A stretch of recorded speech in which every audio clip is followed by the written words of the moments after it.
Hey guys, नमस्ते, konnichiwa, it's Zero again and क्या आप लोगों को भी जापान आना है? तो आज का थंबनेल देखकर और मेरा कैप्शन देखकर आपको पता चल गया होगा कि आज मैं क्या और किसके बारे में बात करने वाला हूँ। तो आज हम लोग बात करेंगे कि आप लोग कैसे जापान आ सकते हैं, ठीक है। तो मैंने ये जापान का जर्नी में एक डिफरेंट ग्रुप को मैंने कैटेगराइज किया है, ठीक है। तो फर्स्ट कैटेगरी में आता है जो जापानीज़ ऑलरेडी वो लोग पढ़ चुके हैं, ठीक है।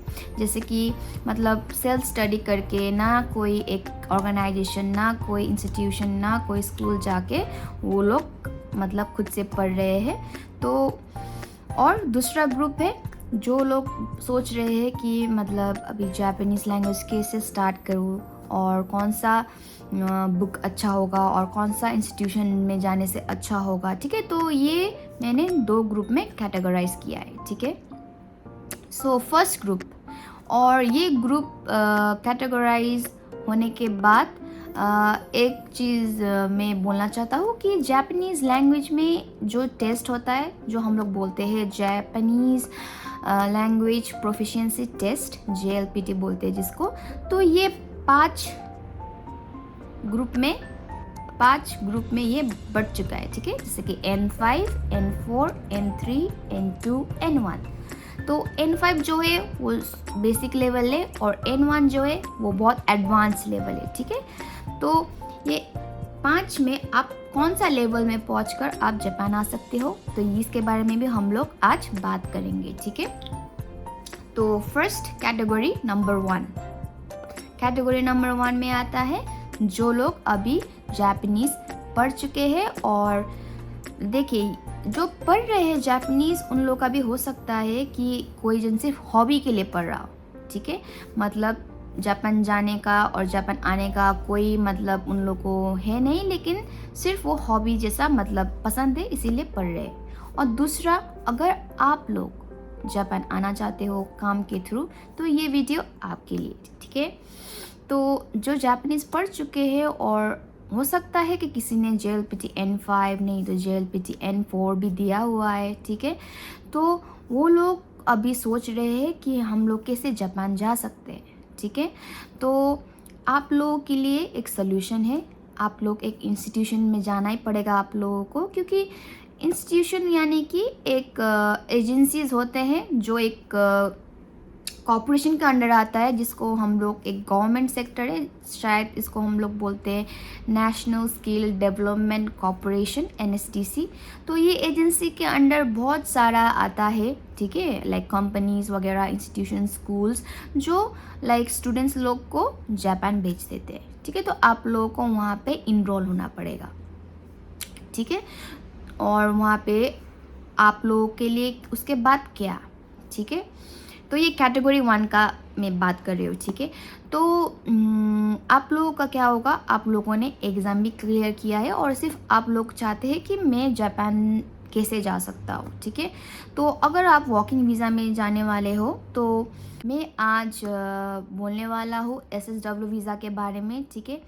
तो SSW वीज़ा भी ऐसा नहीं है कि सिर्फ एक का है, नर्सिंग का भी है, एग्रीकल्चर का भी है, होटल इंडस्ट्री का भी है, ठीक है। तो आप लोग कौन सा फील्ड में जाना चाहते हो तो वो थ्रू में होगा, लेकिन आप कौन सा भी फील्ड में जाओ, ठीक है, आपका क्या क्राइटेरिया है। एक, आपके पास JLPT N4 या JFT बेसिक होना चाहिए, ठीक है। ये दोनों में एक होना ही चाहिए। और दूसरा, SSW एग्ज़ाम, ठीक है, स्पेसिफाइड स्किल्ड वर्कर एग्ज़ाम। तो वो एग्ज़ाम क्या होता है, जैसे कि एग्जाम्पल नर्सिंग, अगर आप लोगों ने नर्सिंग किया हो और आप लोग का SSW नर्सिंग करना चाहते हो, ठीक है, एग्ज़ाम, तो वो एग्ज़ाम भी दो प्रकार का होता है, एक जापानीज़ में होता है और एक इंग्लिश में होता है। तो वो दोनों भी आप लोगों को क्लियर करना है, ठीक है। और ये जो एग्ज़ाम होता है SSW का एग्ज़ाम, वो एक कंप्यूटर बेस्ड एग्ज़ाम है, मल्टीपल चॉइस क्वेश्चंस। तो वहाँ पे आप लोगों को एक पर्टिकुलर परसेंटेज लेकर आना है, ठीक है। जैसे कि लाइक 100 में 80% अबव, नहीं तो 60% अबव, ऐसा होता है, ठीक है, क्राइटेरिया के अनुसार। तो जब आप लोग SSW वीज़ा का 2 टेस्ट जो एग्ज़ाम हुआ है वो क्लियर करोगे और JLPT N4 या JFT बेसिक क्लियर करोगे, तो उसके बाद क्या होगा, ठीक है, उसके बाद आप लोगों का इंस्टीट्यूशन आप लोगों को क्या करेगा, आप लोगों को इंटरव्यू करेगा, ठीक है। इंटरव्यू के बाद अगर आप लोगों ने इंटरव्यू क्लियर कर दिया तो आप लोगों को मिलेगा COE। COE क्या है, सर्टिफिकेट ऑफ एलिजिबिलिटी। जब आप लोग को सर्टिफिकेट ऑफ एलिजिबिलिटी मिलेगा तब वीज़ा भी आ जाएगा और वेलकम टू जापान, आप लोग जापान आ सकते हो। तो ये क्राइटेरिया है फॉर कैटेगरी 1, ठीक है। अगर आप लोग को कुछ समझ में नहीं आया हो या कुछ क्वेश्चंस हो तो आप लोग कमेंट कर सकते हैं। तो ये कैटेगरी था जो ऑलरेडी जापानीज पढ़ रहे हैं और सिर्फ एक इंस्टीट्यूशन को ढूंढ रहे हैं, ठीक है। और ये भी याद करना है आप लोगों को कि जब आप लोग इंस्टीट्यूशन ढूंढते हैं, जब आप लोग एजेंसीज ढूंढते हैं, ठीक है, तो आप लोगों को क्या याद करना है कि वहाँ पे एक जापानीज टीचर हो, यानी कि नेटिव टीचर। नेटिव टीचर होने से क्या होता है कि आप लोग का प्रोनाउंसिएशन, कम्युनिकेशन बहुत इजी हो जाता है और आप लोगों को पढ़ने में भी बहुत अच्छा होता है।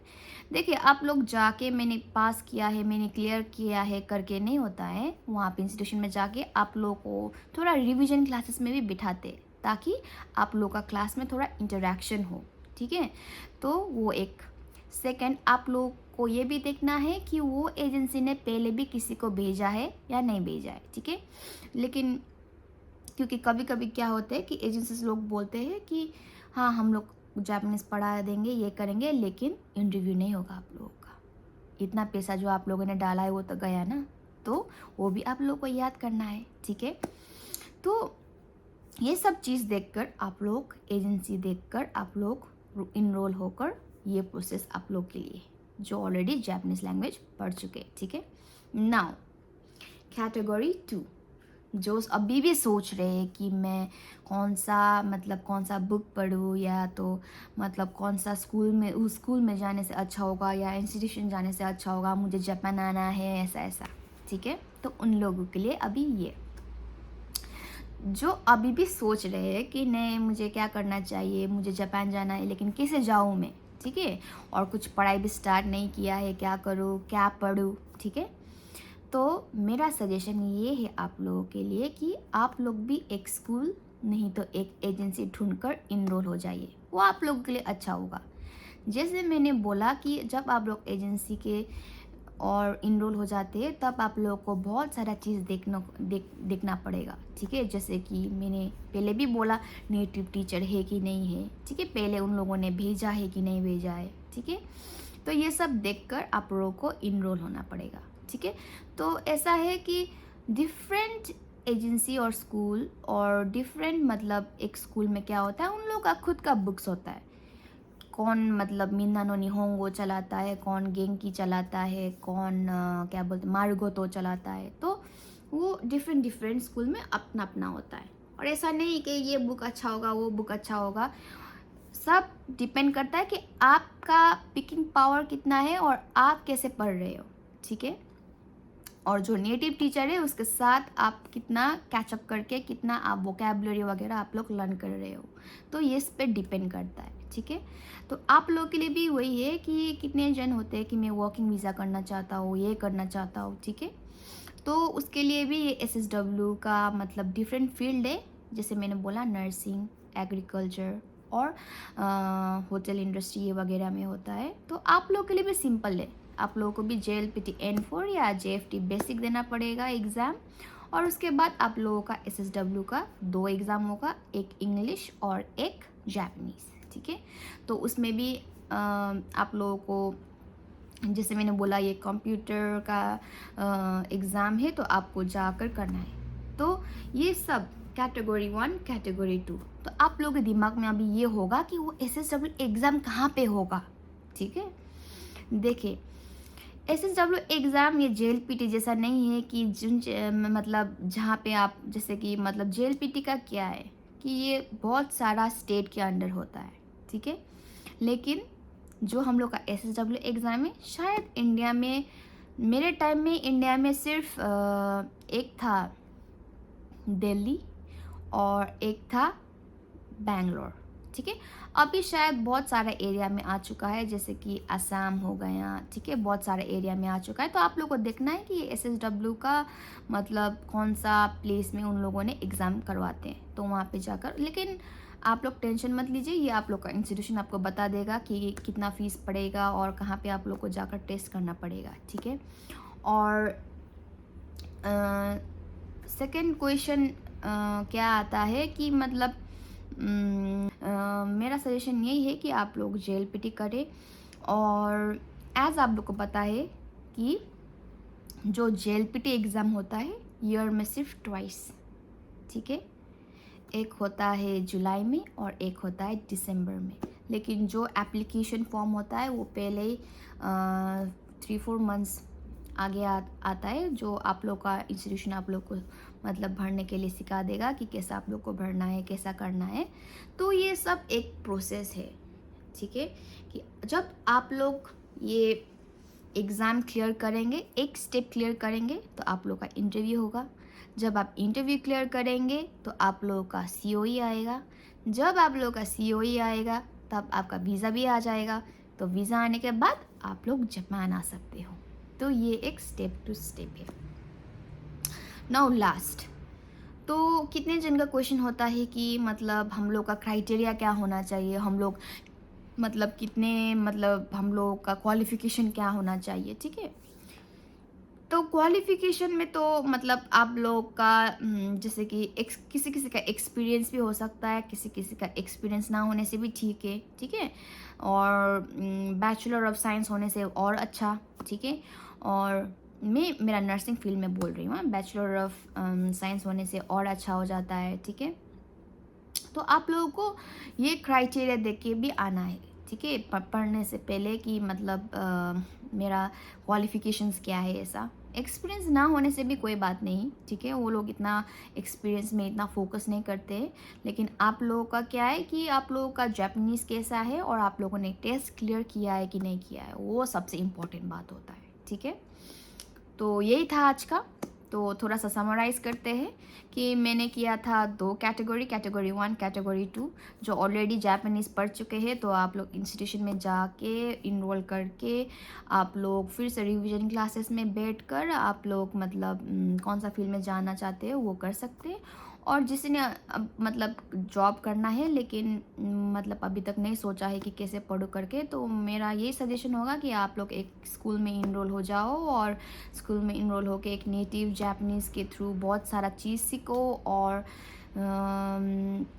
प्रोनाउंसिएशन वगैरह सब वहाँ से सीख लो और एग्ज़ाम क्लियर कर लो और उसके बाद आप लोग जापान आ सकते हो। तो ये एक क्या होगा, स्टेप टू स्टेप प्रोसेस, ठीक है। तो आज के लिए इतना ही। इतना इन्फॉर्मेशन शायद ज़्यादा होने से दिमाग से बाहर भी निकल सकता है। तो आज के लिए इतना ही। अगर आपको लोगों को कुछ मतलब होता है ना, कुछ डाउट्स नहीं तो कुछ मतलब जानना है तो कमेंट ज़रूर करिएगा, तो मैं ज़रूर आप लोग को रिप्लाई करके एक वीडियो बनाऊंगी, ठीक है। तो या दैट्स इट फॉर टुडे। सो अगर आप लोगों को मेरा वीडियो अच्छा लगा और फ्यूचर में भी आप बहुत सारा चीज़ देखना चाहते हैं तो लाइक करिए, सब्सक्राइब करिए, ठीक है, कमेंट करिए। तो thank you. So see you next vlog. Bye.